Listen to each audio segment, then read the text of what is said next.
He took his speech. What kind of a host is that?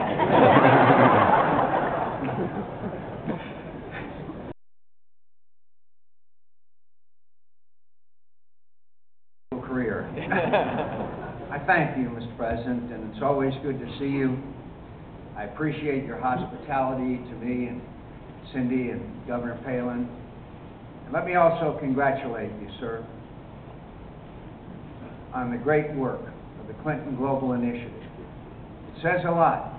It says a lot about a man after 12 years as a governor and another 8 years at the Resolute desk in the Oval Office.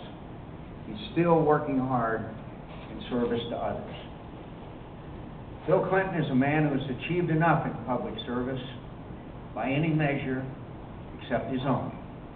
This man's drive and determination and compassion for those in need are still a force for good in the world. Very frankly, I'm very proud to call him a friend.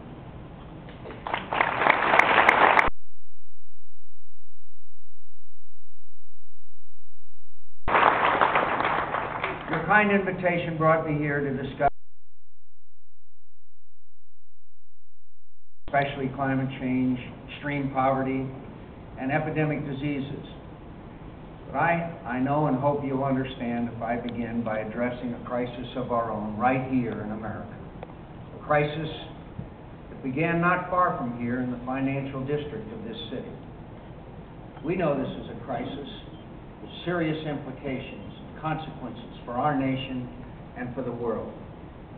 History must not record when our nation faced such a moment, its leadership was unable to put aside politics and to focus in a unified way to solve this problem.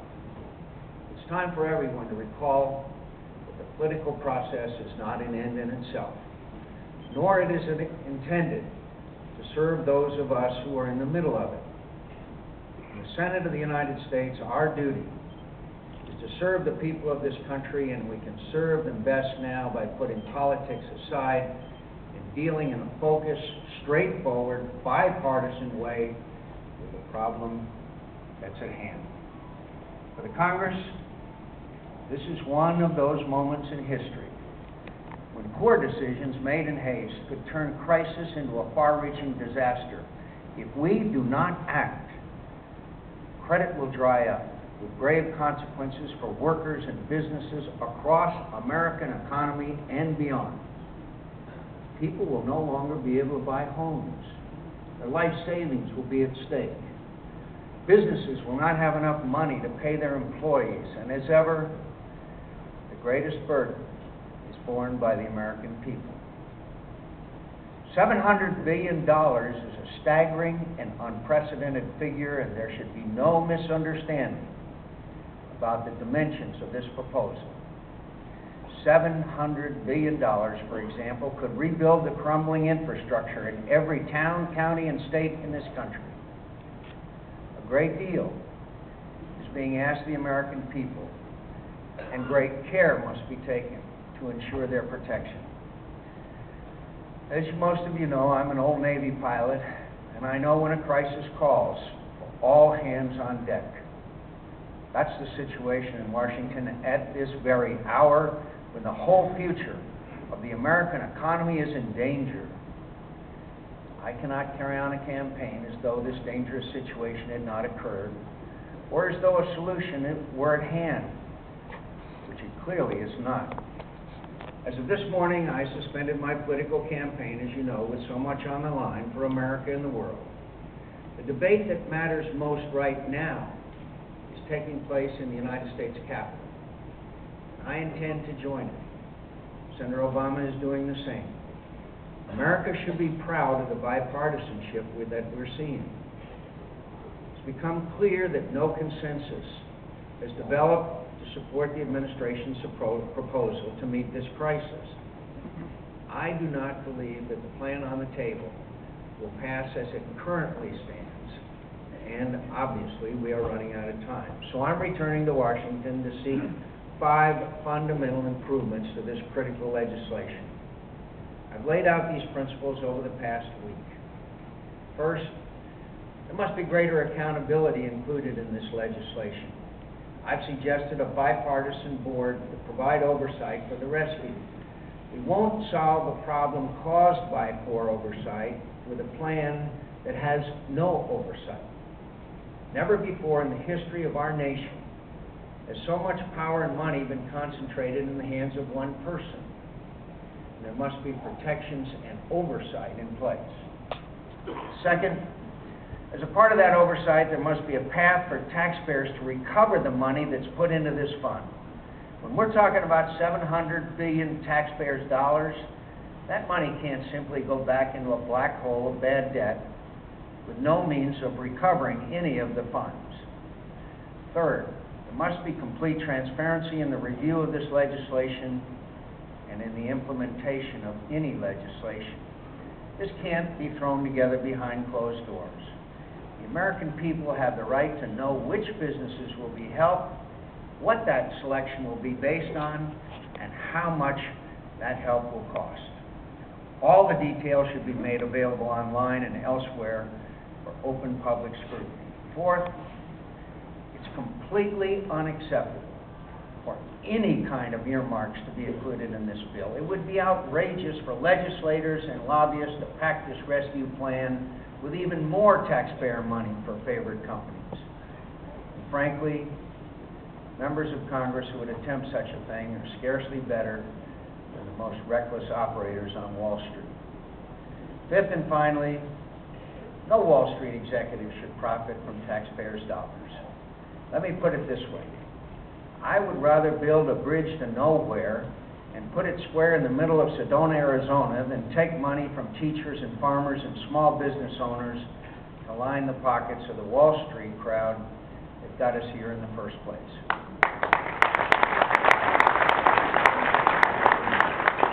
And I can assure you, if I have anything to say about the matter, it's not going to happen. It's difficult to act both quickly and wisely, but that's what's required right now. Time is short, and doing nothing is not an option.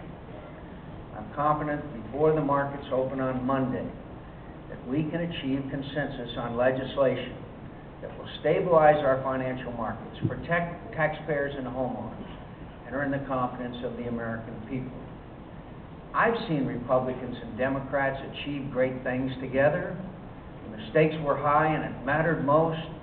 I've seen them work together in common purpose, as we did in the weeks after September 11th. This kind of cooperation has made all the difference in the world at crucial times in our history. It's given us hope in difficult times. It's moved America forward through all adversity.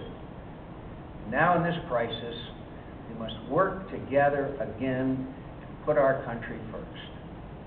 And all of this comes on top of other hardships that Americans have been dealing with, especially the rising cost of energy.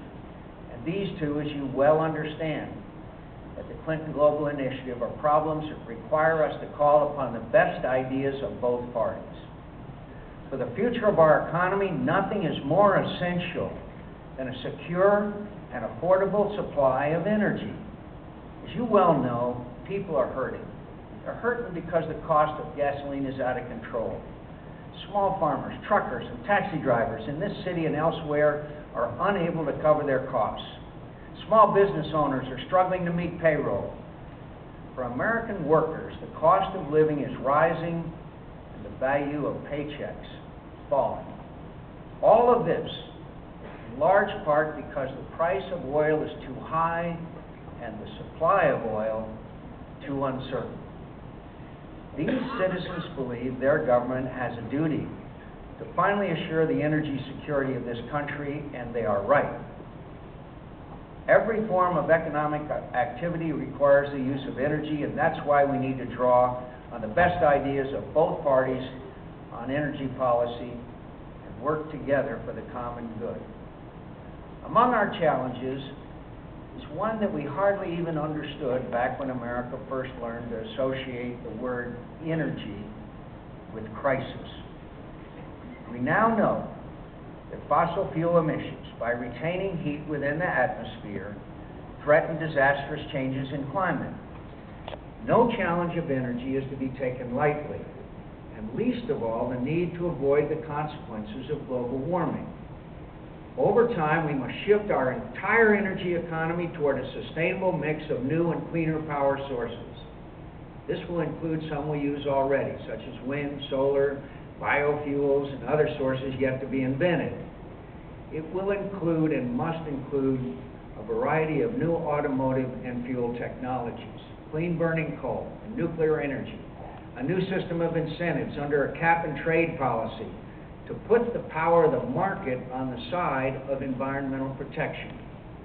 To make the great turn away from carbon-emitting fuels, we will need all the inventive genius of which America is capable.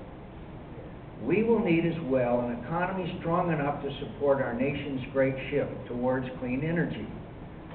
Global warming presents a test of foresight, of political courage, and of the unselfish concern that one generation owes to the next.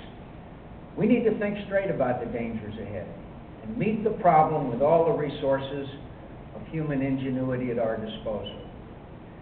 You know, we Americans like to say that there's no problem we can't solve, however complicated, and no obstacle we can't overcome if we meet it together. I believe this about our country.